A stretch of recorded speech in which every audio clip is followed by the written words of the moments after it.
हिंदी में यूपीएससी की तैयारी से संबंधित प्रोग्राम्स को देखने के लिए सब्सक्राइब करें स्टडी IQ IAS हिंदी। नमस्कार, बहुत बहुत स्वागत है आप सभी का स्टडी IQ IAS हिंदी में। मेरा नाम है अतुल जैन।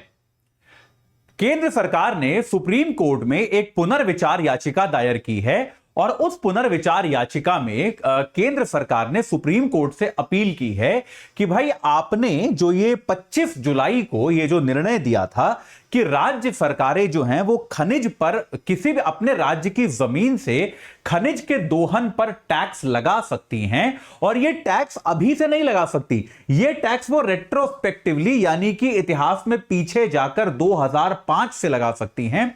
कृपया इस निर्णय पर पुनर्विचार कीजिए। ये अपील जो है केंद्र सरकार ने सुप्रीम कोर्ट से की है।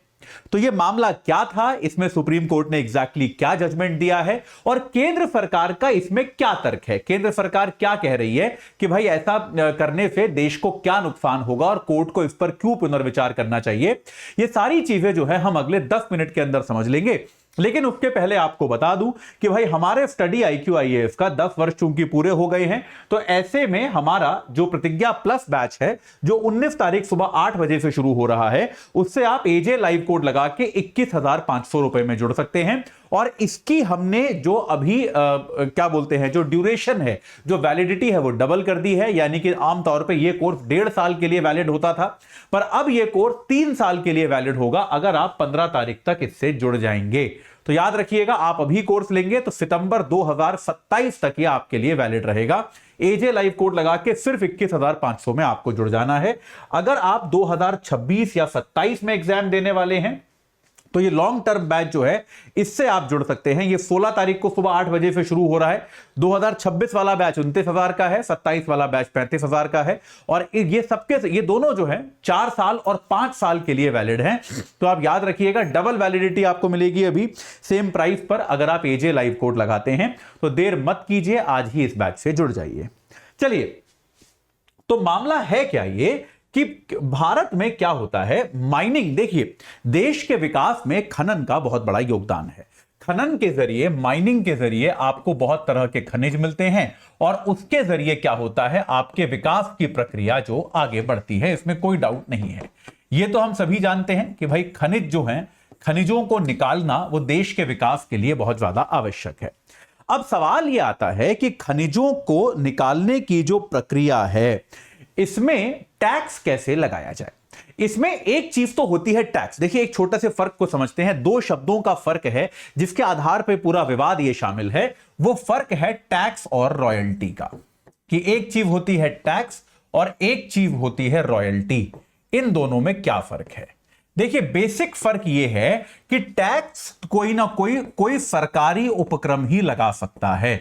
कोई ना कोई सरकारी उपक्रम, कोई सरकारी विभाग ही आप पे टैक्स लगाएगा। टैक्स आप पे और कोई नहीं लगा सकता।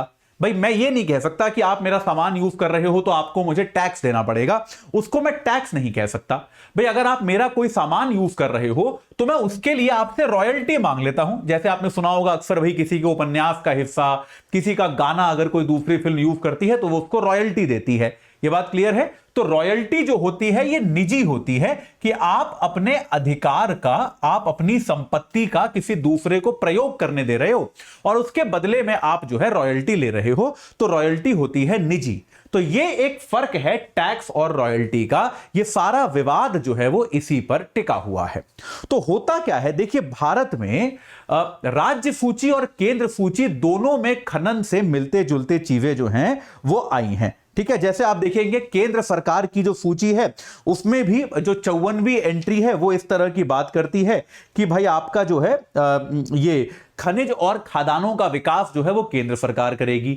जबकि राज्य सूची की बात अगर आप करेंगे तो राज्य सूची खनिजों पर टैक्स लगाने का अधिकार राज्य को देती है। तो अब सवाल ये उठता है, तो राज्य सूची क्या कहती है? राज्य सूची की एंट्री 50 भारत में क्या कहती है? राज्य सूची की 50वीं प्रविष्टि जो है, इसमें 50वीं एंट्री जो है वो क्या कहती है कि खदानों पर टैक्स लगाने का अधिकार जो है वो राज्यों को है। खदानों पर टैक्स लगाने का अधिकार राज्यों को है, लेकिन यह केंद्र के कानून सम्मत होना चाहिए कि अगर केंद्र इसमें कोई कानून बनाता है तो वो कानून जो है उसका पालन यहां पर किया जाना चाहिए। यह बात यहां पर स्पष्ट तौर पर लिखी गई है, यह बात क्लियर है। तो पहली तो 1957 में केंद्र सरकार ने इसको लेकर एक कानून बनाया। 1957 में केंद्र ने कानून बनाया जहां पर राज्यों को रॉयल्टी इत्यादि के अधिकार जो हैं वो दिए गए, ठीक है। और साथ के साथ जो है टैक्सेशन को लेकर स्थिति जो है वो एक संशय की स्थिति बनी रही। तो उसके बाद क्या हुआ, इंडिया सीमेंट नाम की एक कंपनी है, उसने तमिलनाडु की सरकार पर एक बार मुकदमा किया। तो तमिलनाडु की सरकार ने क्या किया, जो रॉयल्टी वो खनिजों के प्रयोग के लिए लेती थी उस रॉयल्टी पर अधिभार लगा दिया, उस रॉयल्टी पर सेस लगा दिया। तो अब सेस किस पर लगता है, टैक्स पर लग सकता है, रॉयल्टी पर नहीं।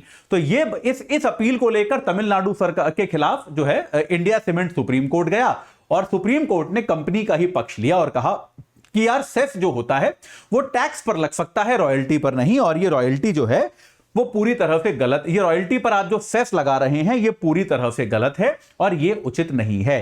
पर शायद सुप्रीम कोर्ट के इतिहास में कुछ ही बार ऐसा हुआ होगा कि जहां पर जो है, इस बात को समझिए कि सुप्रीम कोर्ट से ऑर्डर को लिखने में एक टाइपिंग मिस्टेक हो गई।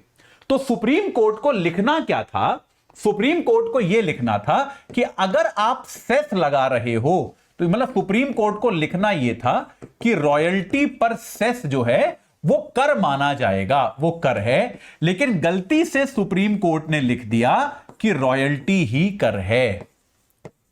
तो ये एक गलती जो है सुप्रीम कोर्ट से हो गई, टाइपिंग मिस्टेक हो गई। 2004 में बंगाल का एक मामला हुआ जिसमें सुप्रीम कोर्ट ने इस गलती को पहचाना कि यार ये गलती है, ये उचित बात नहीं है। और लेकिन ये एक छोटी बेंच थी तो ये पुराने निर्णय को बदल नहीं सकती थी।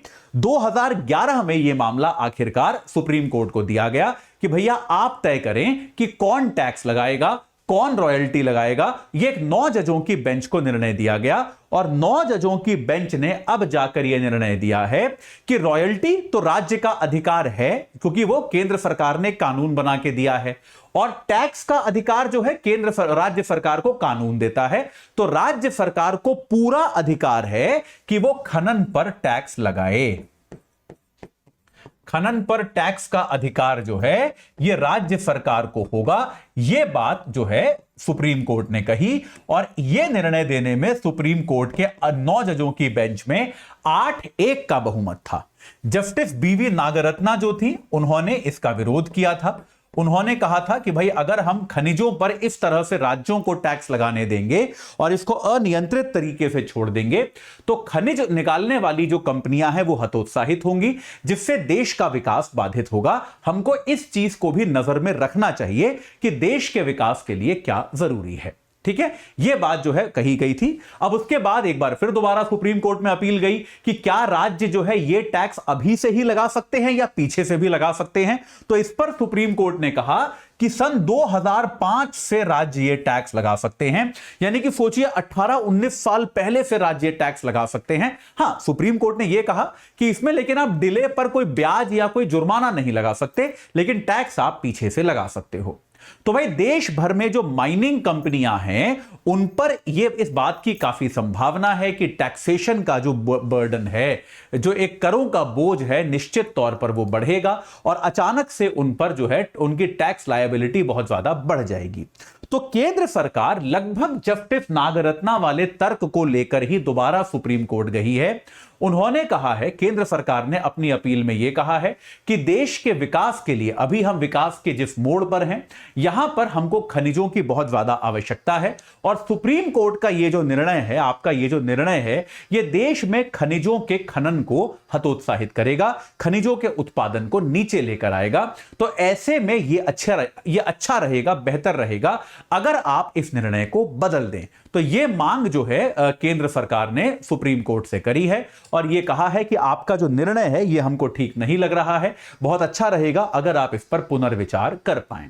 तो अभी केंद्र सरकार ने पुनर्विचार की अपील की है। जस्टिस नागरत्ना वाले तर्क ही लगभग प्रयोग किए हैं और यह कहा है कि राष्ट्रीय विकास को मद्देनजर रखते हुए आप कम से कम इसमें कुछ राहत जरूर प्रदान करें, इस पर आप एक बार पुनर्विचार करें। सुप्रीम कोर्ट इसकी सुनवाई करेगा, क्या इस पर निर्णय आता है यह हमको आगे पता चलेगा, लेकिन यह एक बहुत इंपॉर्टेंट निर्णय है। इसमें इस पूरे सेक्टर को यह प्रभावित करने वाला है।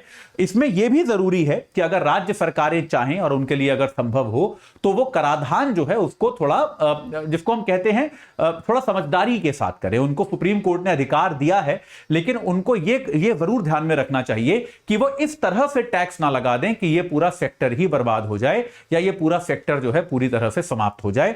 इसका ध्यान भी राज्य सरकारों को रखना चाहिए। आने वाले समय में इसमें जो भी होगा वो मैं आपको निश्चित तौर पर बताऊंगा। अभी के लिए इतना ही है। जाते जाते आपको एक बार फिर से बता दूं कि हमारे सारे बैचेस पर अगर आप लॉन्ग टर्म बैच लेना चाहते हैं तो 16 तारीख सुबह 8 बजे से शुरू हो रहा है। वैलिडिटी डबल हो गई है। 2026 वाला 4 साल के लिए है, 27 वाला अब 5 साल के लिए है। एजे लाइफ कोड लगा के वो 29 और 35 हजार के हैं। और अगर आप हमारे प्रतिज्ञा प्लस बैच से जुड़ना चाहते हैं, जो हमारा 2025 वाला बैच है बेटा, तो ये मिल जाएगा आपको केवल 21,500 में। 19 तारीख से शुरू हो रहा है सुबह 8 बजे से। एजे लाइफ कोड लगाना है। 15 तारीख के पहले पहले अगर जुड़ जाओगे तो वैलिडिटी इसकी भी 3 साल रहेगी। ये बात याद रखिएगा। इस चर्चा से जुड़ने के लिए आप सभी का बहुत बहुत धन्यवाद। हिंदी में यूपीएससी की तैयारी से संबंधित प्रोग्राम्स को देखने के लिए सब्सक्राइब करें स्टडी IQ IAS हिंदी।